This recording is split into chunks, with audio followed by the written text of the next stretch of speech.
समझ। और समझ एक ऐसी चीज है जो किसी किताब में नहीं है, कहीं पढ़ाई नहीं जाती। किसी यूनिवर्सिटी में, कोई कॉलेज में 4 चीजें दुनिया में ऐसी हैं जो अगर कमोडिटी होती, वस्तु, तो गरीब हमेशा गरीब रहते। एक बार अकबर ने बीरबल से कहा कि बीरबल, कोई फॉर्मूला बताओ यार। बोले कैसा?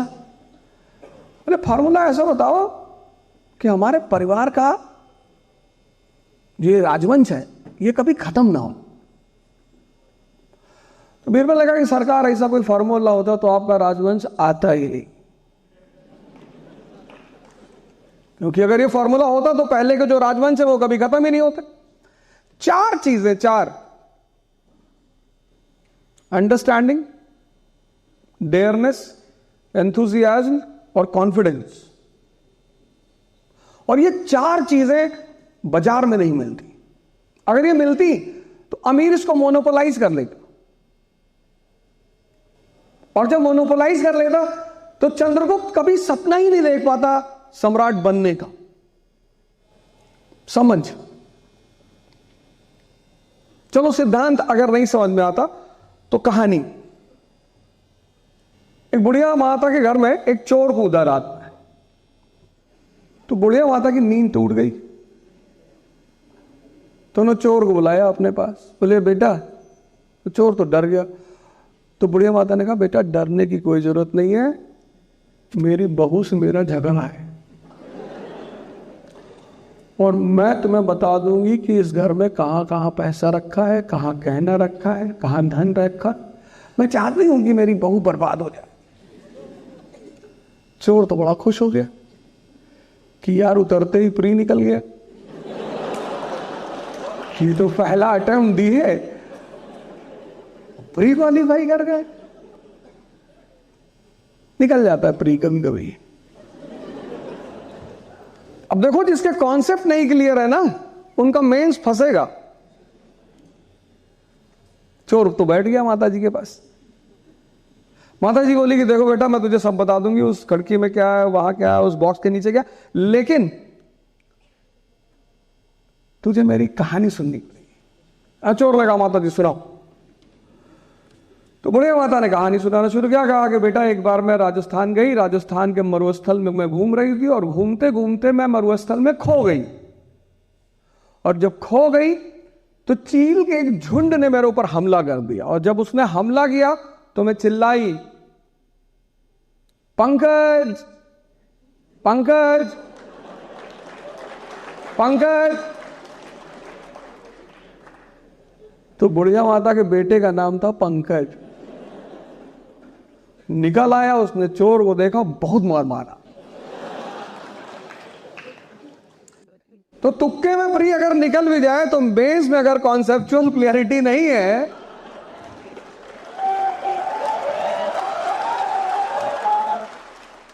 फिर उसके लड़के ने कहा कि मैं अब तुझे पुलिस के हवाले करूंगा। तो उस बूढ़ी औरत ने कहा कि बेटा जाने दे, तूने इसे बहुत मारा है, जाने दे, छोड़ दे, जा। उसने कहा नहीं नहीं भाई साहब, आप हमको पुलिस के हवाले करो भाई साहब, मैं सजा भुगतना चाहता हूं। लड़के ने कहा क्यों? कहा जिससे मुझे जिंदगी भर याद रहे कि मैं एक चोर हूं, सपनों का सौदागर नहीं हूं, मैं सपना सुनने नहीं जाता कहीं। अब तुम दो इस कहानी को, यह भारत की बहुत बड़ी परंपरा रही है। हम तो उलझ गए बहुत सारी कहानियों में। यह भारत की बहुत बड़ी परंपरा, श्रेष्ठतम परंपरा, दर्शन को कहानी में समझाना। मैं कहानी थोड़ी सुना रहा था। उस बूढ़ी माता को उस सिचुएशन से निपटने के लिए किसका इस्तेमाल करना पड़ा? समझ का। वो कोई न्यूटन का नियम थोड़ी था। जब भी जिंदगी में परिस्थितियां तुम्हारे सामने आती हैं, जब भी, तो कौन तुम्हारी मदद करता है? तुम्हारी समझ। अब यह समझ क्या है? दिल्ली की गद्दी पर जो भी बैठा उसकी लड़ाई राजस्थान से जरूर। क्यों? गुजरात जाना है, राजस्थान से गुजरात जाना है, क्योंकि गुजरात का जो कनेक्शन है वो सेंट्रल एशिया और वेस्ट एशिया से। आज भी अगर तुम देखो चाबार का जो पोर्ट है ईरान का, उससे आज से हमारे संबंध नहीं है, बहुत पुराने। बसरा इराक का पोर्ट है। बसरा, छाबार, ग्वादर और लोथल, ये 4 नाम सुने। बसरा कहां है? इराक में। छाबार कहां है? ईरान में। ग्वादर कहां है? पाकिस्तान में।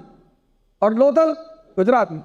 ये 4 पोर्ट पूरी दुनिया की इकोनॉमी संभालते थे, संभालते हैं और संभालते रहेंगे। पूरा वेस्ट और ईस्ट का ट्रेड इन 4 पोर्टों पे डिपेंड करता है, पूरा। तो जिसको भी इस ट्रेड पे कब्जा करना है, 2 रास्ते हैं उसके पास। एक रास्ता सिल्क रूट वाला है कि आप इंडिया से निकले पंजाब, पंजाब से फिर आप अफगानिस्तान, अफगानिस्तान से ईरान, सेंट्रल एशिया। लेकिन ये जो रास्ता है रूट ए वाला, सिल्क रूट वाला, खतरनाक रास्ता है। ट्राइब्स है, लूटमार, युद्ध। अभी देखो कैसे युद्ध चल रहा है। तो एक दूसरा रास्ता निकालना था, मैरीटाइम, समंदर के रास्ते से। तो गुजरात पर कब्जा करना ही था। तो दिल्ली को गुजरात पर कब्जा करना है। अब दिल्ली और गुजरात के बीच में है राजस्थान, तो लड़ाई होगी। क्योंकि जिनको शौक है लड़ना, जैसे पढ़ाई आपका अगर शौक बन जाए तो ये कंपटीशन आपके लिए माइनस हो जाएगा। तो किताबें क्या करती हैं? किताबें तुम्हारे दिमाग को जिंदा करती हैं, जिससे कि तुम्हारी सोचने और समझने की क्षमता बढ़ जाए। This is the only role of education. इसके अलावा एजुकेशन का कोई रोल नहीं है। अगर एजुकेशन दुनिया में महान बनाता तो कबीर महान कभी नहीं होते, कभी स्कूल ही नहीं गए। कबीर का नाम तो सुना है ना, कभी स्कूल नहीं गए। अकबर कभी स्कूल ही नहीं गया। अब तो खैर बोलने से कोई फायदा नहीं, सिलेबस से हट गए हैं। पर वो आदमी बहुत समझदार है। राजपूतों किसको परेशान नहीं किया? इल्तुतमिश को किया, बलबन को, रजिया को, अलाउद्दीन, सबको। रणथंभौर जीतने के लिए अलाउद्दीन खिलजी को बेईमानी का सहारा लेना पड़ा। राजस्थान कोई लड़के कभी नहीं जीत पाया। एक तो टरेन बहुत टफ है, आधे से ज्यादा आदमी को तो टरेन मार डालेगी, मरुस्थल। ज्योग्राफी बहुत सारी चीजों को डिसाइड करती। अकबर जब गद्दी पे बैठा और उसकी लड़ाई हुई, और खासकर मेड़ता की जब लड़ाई हुई 1561 में, उसने कहा यार ये तो बहुत जाबाज लोग हैं यार, बहुत डेंजर तरीके से लड़ते हैं। एक होता है लड़ना, एक होता है डरा डरा के मार डालना। उसने बीरबल को बुलाया, वो समझदार आदमी था, उसने बीरबल को बुलाया। उसने कहा यार बीरबल, यार ये क्या चाहते हैं यार ये राजपूत? बोले साहब सम्मान चाहते। हाँ बोला दे दो। सम्मान कोई कमोडिटी थोड़ी है, बोरे में भर के दे दो।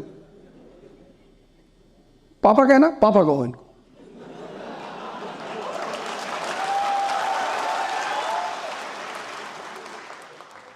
बोले साहब दूसरी चीज क्या चाहिए?